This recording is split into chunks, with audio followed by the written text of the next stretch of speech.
Assalamualaikum warahmatullahi wabarakatuh. Alhamdulillah rabbil alamin wassalatu wassalamu ala asyrafil anbiya'i wal mursalin wa ala alihi wa sahbihi ajmain. Alhamdulillah kami dari kumpulan 10 ingin membentangkan tentang tajuk harta pusaka. Farid dan pewarisan.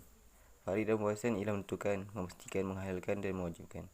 Jadi setelah syarat pula, Farid adalah pembahagian harta seorang muslim telah meninggal dunia, sama ada beliau telah membuat wasiat ataupun tidak semasa sebelum kematiannya. Maka harta peninggalannya akan dibahagikan kepada ahli warisnya seperti anak, isteri, suami, ibu dan lain-lain. Harta yang dibahagikan kepada ahli waris adalah baki harta yang ditinggalkan setelah ditolak segala pembiayaan, pengurusan jenazah, hutang pewaris seperti zakat, nazar, hutang dan wasiat yang dibenarkan oleh syarak. Jenis waris ada 3, iaitu ashabul furud, ashabah, zawil arham. Kita masuk kepada ashabul furud. Golongan ini mengambil pusaka menurut sebahagian yang telah ditetapkan oleh syarak, iaitu sama ada 1/2, 1/3, 1/4, 2/3, 1/6 ataupun 1/8. Mereka terdiri daripada suami, isteri, ibu atau nenek, bapa atau datuk, anak perempuan atau cucu perempuan, saudara perempuan kandung, saudara perempuan sebapa dan ibu sebapa. Okay, kita masuk pada ashabah. Ashabah itu bagi kepada 3, iaitu ashabah binafsih, ashabah bil ghair, ashabah mal ghair. Kita masuk pada zawil arham. Golongan ini menggantikan golongan ashabul furud dan ashabah setelah kedudukannya, kecuali suami atau isteri tidak terhalang golongan ini mengambil harta. Syarat dan rukun, kadar dan syarat bagi setiap waris. Okey, kita masuk pada suami kepada isteri mati. 1/2 tidak mempunyai anak atau tidak mempunyai cucu dari anak lelaki. 1/4 mempunyai anak atau mempunyai cucu dari anak lelaki. Kita kepada isteri kepada si mati, 1/4 tiada anak atau tiada cucu dari anak lelaki. 1/8 mempunyai anak atau mempunyai cucu dari anak lelaki. Okey, kita masuk kepada anak perempuan si mati pula. 1/2 hanya seorang sahaja dan tidak ada anak lelaki lain. 2/3 2 orang anak perempuan atau lebih dan tiada anak lelaki. Ashabah bil ghair mempunyai anak lelaki mendapat separuh harta dari bahagian anak lelaki. Okey, kita ibu kepada si mati. 1/6 mempunyai anak atau cucu dari anak lelaki atau mempunyai saudara kandung atau saudara sebapa. 1/3 tidak mempunyai anak atau cucu dari anak lelaki atau tiada saudara kandung atau saudara sebapa. 1/3 dari dibaki mempunyai bapa serta suami atau isteri. Datuk kepada si mati 1 je, sama seperti bapa, hanya mendapat sebahagian sekiranya tiada bapa. Lepas tu cucu perempuan anak lelaki mati. Si mati 1/2 mempunyai seorang sahaja dan tiada anak.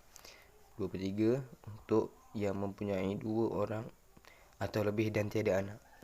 1/6 mempunyai seorang atau lebih jika bersama-sama mereka anak perempuan.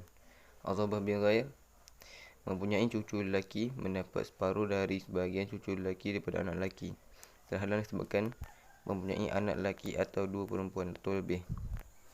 Ini ada bapa si mati.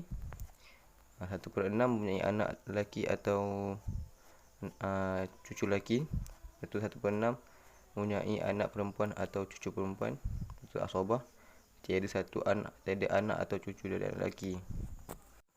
Lepas tu cucu perempuan anak lelaki mati. Si mati 1/2 mempunyai seorang sahaja dan tiada anak. 2/3 untuk yang mempunyai 2 orang atau lebih dan tiada anak. 1/6 mempunyai seorang atau lebih jika bersama-sama mereka anak perempuan. Ashabah bil ghair mempunyai cucu lelaki mendapat separuh dari sebahagian cucu lelaki daripada anak lelaki, terhalang disebabkan mempunyai anak lelaki atau 2 perempuan atau lebih.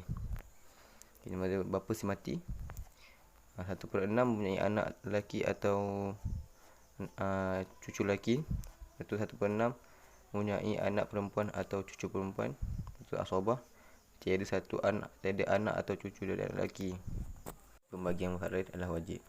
Maka dengan itu kita petik satu dalil akli daripada surah An-Nisa ayat 7 yang maksud orang-orang lelaki ada bahagian pusaka daripada peninggalan ibu bapa dan kerabat, dan orang perempuan pula ada bahagian pusaka dari peninggalan ibu bapa dan kerabat, sama ada sedikit atau banyak, dan harta yang ditinggalkan itu, iaitu bahagian yang telah diwajibkan, adalah ditentukan Allah. Ahli waris harta pusaka, nisbah pembahagian harta pusaka. Seterusnya, kita pergi kepada ahli waris. Ahli waris terbahagi kepada dua, iaitu waris lelaki dan waris perempuan. Kita pergi kepada waris lelaki.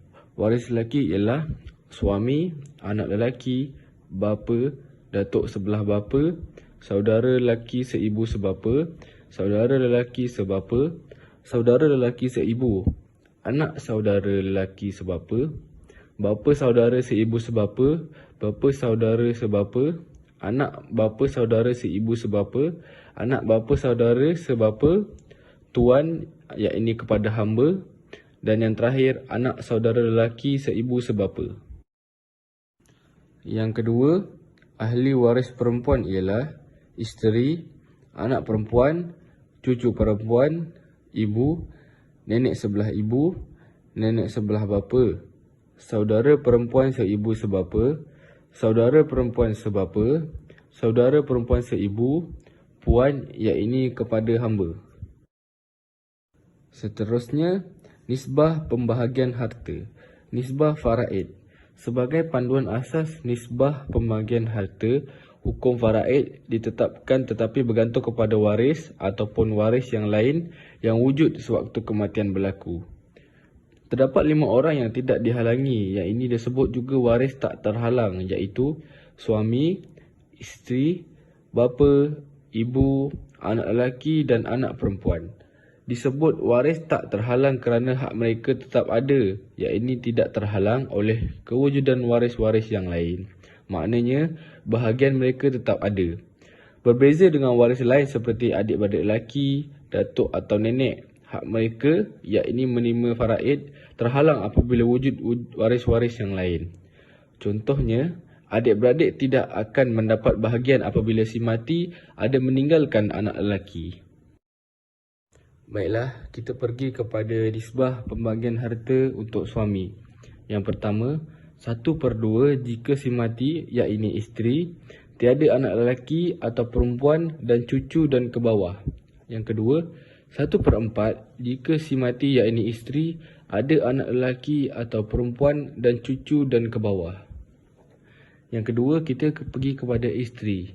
Yang pertama, 1/4 jika si mati, iaitu suami, tiada anak lelaki atau perempuan dan cucu dan ke bawah. Yang kedua, 1/8 jika si mati, suami, ada anak lelaki atau perempuan dan cucu dan ke bawah. Yang seterusnya bapa, 1/6 jika si mati, iaitu ada anak lelaki atau perempuan dan cucu ke bawah. Yang kedua, 1/6 tambah asabah jika si mati, iaitu tiada anak lelaki atau perempuan dan cucu ke bawah. Seterusnya ibu. Yang pertama, 1/6 jika si mati, iaitu ada anak, cucu, perempuan dari anak lelaki ke bawah, atau ada saudara lelaki atau perempuan. Yang kedua, 1/3 dari keseluruhan harta. Dan yang keempat, 1/3 dari baki harta. Kita pergi kepada anak lelaki. 100% iaitu asabah, 100% dari baki jika seorang asabah dikongsi sama rata dari baki jika lebih seorang anak lelaki. Asabah bikhairi pembahagian 2/1 jika ada si mati, ada anak lelaki dan perempuan. Yang kedua, kita pergi kepada anak perempuan. 1/2 jika seorang, 2/3 dibahagi sama rata jika lebih seorang. Asabah bikhairi pembahagian 2/1 jika ada si mati, ada anak lelaki dan perempuan. Pengiraan pembahagian harta pusaka melalui kaedah faraid. Setiap yang hidup pasti akan mati. Jadi tak usahlah kita pura-pura lupa dengan reti ini. Kita perlu sentiasa mengingati mati kerana bukan sahaja ia melibatkan hubungan kita dengan Allah SWT, Maha Pencipta. Tak lupa juga hubungan kita dengan mereka yang masih hidup yang tidak tinggalkan di dunia ini. Antara perkara yang paling jelas berhubungan dengan mereka ialah yang masih hidup setelah kita mati ialah berkenaan peninggalan harta benda kita. Islam menetapkan syariat yang jelas berdasarkan Al-Quran berkenaan isu ini kerana ia adalah perkara yang amat penting untuk diuruskan sebaik mungkin. Kaedah faraid. Mengikut syarak, faraid ialah kaedah pembahagian harta apabila seseorang Muslim meninggal dunia. Dari kaedah bahasa faraid bermaksud ketetapan pembahagian faraid kepada yang berhak hukumnya wajib untuk ditunaikan dan fardu kifayah kepada umat Islam terutama sekali waris-waris untuk diselesaikan. Faraid ialah ketetapan syarak dan antara waris yang layak termasuklah anak, isteri, suami, ibu bapa dan lain-lain. Kaedah faraid menjelaskan bahawa pembahagian harta pusaka arwah kepada waris yang layak ini dilakukan setelah kos pengurusan jenazah, melansaikan segala hutang arwah juga termasuk zakat, nazar dan lain-lain. Menunaikan wasiat hak arwah yang dibenarkan mengikut syarat. Bentuk harta yang boleh dibahagikan secara faraid adalah tanah bangunan, rumah, kilang, gudang dan lain-lain. Barang kemas, yakni emas, perak dan lain-lain. Insurans, saham, tunai, sama ada dilaburkan atau tak. Tanah, kebun, ladang dan lain-lain. Binatang ternakan seperti kambing, lembu, unta, kerbau dan lain-lain. Contoh pengiraan. Pembahagian faraid. Berikut saya ingin memberi satu contoh pengiraan dan pembahagian harta pusaka berdasarkan kaedah faraid. Diharapkan ini memberi gambaran yang lebih jelas bagaimana kaedah ini dilaksanakan. Perlu diambil perhatian, contoh yang diberikan ini adalah satu kes mudah. Kaedah pengiraan pembahagian faraid ini mengikut jumlah dan kedudukan waris yang layak, yang mana kita tahu tidak semua orang bakal mengalami situasi yang sama. Untuk contoh ini, saya mengambil kes di mana seorang suami dan ketua keluarga yang terdiri daripada seorang isteri dengan 5 orang anak, 2 lelaki dan 3 perempuan. Si suami juga memiliki ibu bapa. Sudah ditetapkan ajal beliau sudah sampai. Maka berikut ialah waris yang layak untuk harta pusaka arwah. 1. Bapa arwah. 2. Ibu arwah. 3. Isteri arwah. 4. 2 lelaki anak arwah. 5. 3 perempuan anak arwah. Andaikan harta arwah setelah tolak: 1. Kos pengurusan jenazah. 2. Selesai pembayaran hutang arwah. 3. Urusan wasiat berbaki sebanyak Rm300,000. Merujuk firman Allah SWT dalam surah An-Nisa ayat 11 hingga 12, maka kadar pembahagian harta mengikut faraid ialah seperti berikut. Bahagian si ayah kepada si suami ialah 1/6. Bahagian si ibu kepada suami 1/6. Bahagian si isteri 1/8. Anak-anak pula akan dapat lebihan baki harta pusaka. Anak lelaki akan terima 2 bahagian dan anak perempuan pula akan terima 1 bahagian. Bagaimanakah pengiraan beberapa setiap waris dapat? Kita kena kira dulu bahagian awal, iaitu bahagian kepada si ayah, si ibu dan si isteri arwah. Kita gunakan sistem pecahan untuk mendapatkan jumlah sebenar bahagian masing-masing. Pecahan faraid dengan kaedah ini, kita akan dapat kenal pasti keseluruhan harta peninggalan arwah ada 24 bahagian.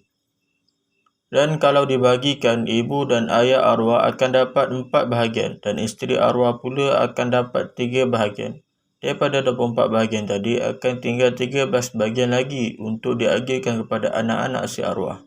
Mengira nilai per 1 bahagian.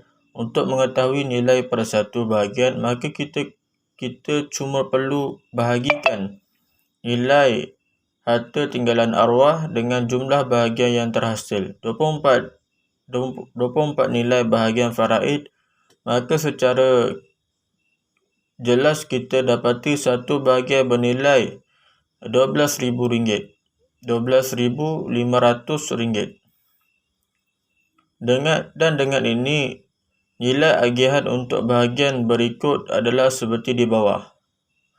Ayah si arwah RM12,500 kali 4 sama dengan RM500,000, RM50,000. Ibu si arwah pula RM12,500 kali 4 dapat RM50,000. Isteri si arwah dapat pun sama, tapi kali dengan 3, RM37,500. Anak-anak ialah lebihan daripada jumlah bahagian ayah, ibu dan isteri arwah. Maka jumlah keseluruhan lebihan tersebut ialah RM162,500. Daripada jumlah ini kita boleh tentukan bahagian untuk anak-anak arwah seperti berikut. Faraid, anak jumlah total tadi dibahagikan kepada 7 bahagian kerana arwah ada 2 anak lelaki dan 3 orang anak perempuan. Maka nilai satu bahagian ialah RM23,214.26. Oleh yang demikian, pembahagian adalah seperti berikut. Setiap anak lelaki mendapat RM23,214 kali 2 sama dengan RM42,58. Setiap anak perempuan mendapat RM23,214.29 kali dengan 1 dapat jumlah yang sama, iaitu RM23,214.28.29. Itu saja daripada kumpulan kami. Assalamualaikum warahmatullahi wabarakatuh.